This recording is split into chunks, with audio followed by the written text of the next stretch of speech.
केही दिन अघि जनप्रदर्शनमा जुन प्रकारको हिंसा आगजनी तोडफोड भयो त्यसबाट जस प्रकारको मानवीय एवं भौतिक क्षति भयो त्यो सुन्दा हामीलाई अत्यन्तै दुःख लाग्यो। नागरिक स्वतन्त्रता भन्दा ठुलो तन्त्रवाद हुँदैन। वास्तविक प्रजातन्त्र त्यहाँ हुन्छ जहाँ राम्रो नराम्रो जनगुनासो वा गुणगान सुन्ने परम्परा र संस्कार हुन्छ।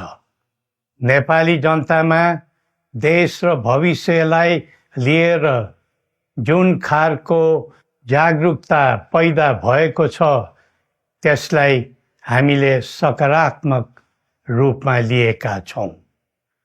वास्तवमा नेपाली जनतामा रहेको देशभक्तिपूर्ण भावना विश्वमै अनुकरणीय र अनुसरणीय छ। देशलाई विद्यमान जटिलताबाट मुक्त गराई शान्त, स्थिर र समृद्ध मुलुक बनाउने जागरुकता जुन पैदा भएको छ, नयाँ वर्ष 2082 मा नेपाली जनताको चाहना अनुसारको परिणाम हासिल हुने विश्वास थपिएको छ।